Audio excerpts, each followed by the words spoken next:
ये ध्यान सूत्र है, meditation leads you beyond appearance, beyond senses and beyond dissipation.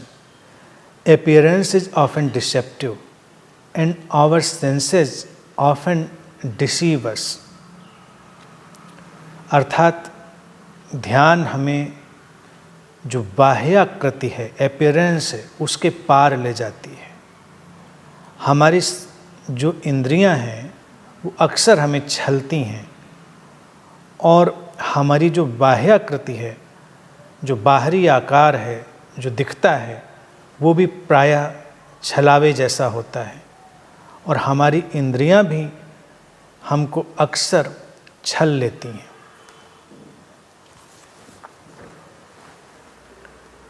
Appearance या बाह्याकृति, बाहरी आकृति, जैसा दिखता है, जैसा अपीयर होता है, आभास होता है, जैसा प्रकट होता है. सूत्र कहता है कि ध्यान हमको उससे परे ले जाता है, क्योंकि जो बाहरी आकृति है, बाह्याकृति है, अपीयरेंस है, उसके पीछे जो वास्तविक सत्ता है, ध्यान तो उससे जोड़ता है. जो दिखता है वो तो एक मैनिफेस्टेशन है, वो वास्तविकता नहीं है. ध्यान हमको वास्तविकता में ले जाएगा. बाहर दिखने वाला जो भी ढंग है वो अक्सर डिसेप्टिव होता है, छलावे से भरा होता है और हम अगर उसको ठीक से ना देख पाएँ तो हम उलझ के रह जाते हैं. अब जैसे सागर पर उठती हुई लहरों को हम देखें तो अलग अलग लहरें दूर दूर से उठती हुई, और फिर अगर हम उन अलग अलग लहरों को ही देखते चले जाएं तो ऐसा आभास हो सकता है कि अलग अलग लहरें पैदा हो रही हैं. अलग अलग लहरों की अपनी सत्ता है, अपनी उनकी जो वास्तविकता है वो है. लेकिन थोड़ा सा गौर से देखेंगे तो लहरें उस विराट सागर के जल से ही उठ रही हैं. उनमें अलगाव केवल प्रतीत होता है लेकिन होता नहीं है. ऐसे ही मनुष्य का होना है. अलग अलग रूप रंग आकार में, अलग अलग शरीर मन की संभावनाओं में एक ही चेतना से सब प्रकट होते हैं. लेकिन ये भिन्नता स्वाभाविक है, क्योंकि हमारी जो एक ही चेतना है उस भिन्नता से ही समृद्ध होती है. अब अगर कोई इस भिन्नता में ही उलझ के रह जाए तो वो बहुत छलावे का शिकार हो जाएगा, उलझ जाएगा. इसीलिए सूत्र कहता है कि हमारी इंद्रियां भी बहुत डिसेप्टिव हैं, छलने वाली हैं और अक्सर हमको छलती हैं. तो इनके पार जाना है, ध्यान उनके पार ही ले जाता है. यानी कि जो दिखाई दिया, सुनाई दिया, एकदम से उसमें यकीन नहीं कर लेना. थोड़ा रुकना, ठहरना, जागना और एनालाइज करना, विवेक पूर्वक उन पर विचार करना, वो उचित होता है.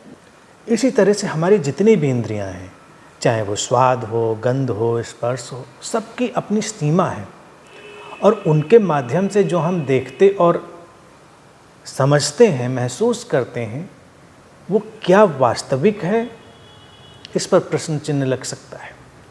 क्या हमने जो देखा है वो सचमुच ही देखा है? क्या हमने जो सुना है सचमुच ही सुना है? जो सुना है वैसा ही सुना है? इस सब पर हमको हमेशा जागरूक रहना चाहिए. पुराने संतों ने ऐसी बात भी कही कि कानों सुनी सो झूठ सब, आँखों देखी साँच. दरिया दास का फेमस दोहा है कि दरिया देखे जानिए क्या कंचन क्या कांच. लेकिन आज के संदर्भ में हम जानते हैं कि देखकर भी क्या जानेंगे, देखना भी तो उतना ही डिसेप्टिव है. क्या हम सचमुच में देखते? सुनने से तो हमको भ्रम होते हैं, ये जानते हैं हम, लेकिन हमारा देखना भी तो एक भ्रम से भरा है. एक मैजिशियन, एक जादूगर स्टेज पर हमारे लिए इल्यूजन पैदा करता है, हम नहीं देख पाते, वो एक बात है. लेकिन हम रोज़ अपने दैनिक जीवन में तमाम तरह के भ्रम देखते हैं, तमाम तरह के इल्यूजन्स देखते हैं. वो हमारी मान्यताओं, विश्वासों, हमारे विचारों के माध्यम से संचालित होते हैं. इसलिए जो भी ऐन्द्रिक अनुभव हैं उनके प्रति तटस्थ रहें, उनसे जो सारभूत मिल सकता हो उसको ग्रहण करें और कभी भी इस बहस में ना पड़ें कि ऐसा ही है, क्योंकि जो हमने अनुभव किया है इंद्रियों के माध्यम से वो अंतिम सत्य नहीं है, उसके परे भी है। और सबकी अपनी अपनी इंद्रियों की क्षमताएं भी भिन्न भिन्न हो सकती हैं, इसलिए उनके परसेप्शन भी भिन्न भिन्न हो सकते हैं। इंद्रियों को पुराने शास्त्रों में इसीलिए बाधा माना गया, तो लोगों को लगा इंद्रियों से जो सुख मिलता है उसकी बात करी गई है। वो बाधा नहीं है। इंद्रियों के माध्यम से जीवन में जो समृद्धि है, जो उनकी उपयोगिता है, उससे इनकार नहीं करता है सूत्र। वो कहता है बस इतना जानना काफ़ी है कि उनकी सीमा है और सीमाएं हमको छल सकती हैं। सीमा के परे असीम है, उससे जुड़ना है, वो ध्यान है, वही उसके परे का जगत है।